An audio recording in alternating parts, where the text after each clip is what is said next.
Rəqəm qoyasınız hər yeni günə. Ağa verdi addımlasın mətin, vüqarlı hər işi uğurlu, ömrü barı bəhərli.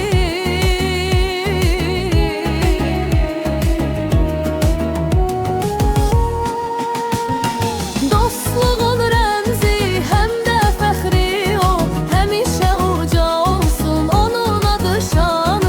Tehran incəli, gözəlli mürəmzi, qəlbində çağlasın həyatın nəğməsi.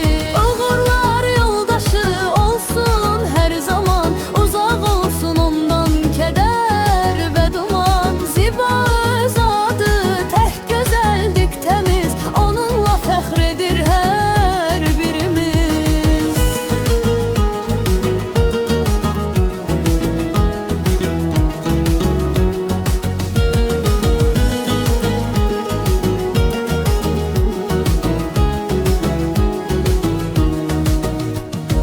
Gülüşü hər zaman dünyanı bəzəsin,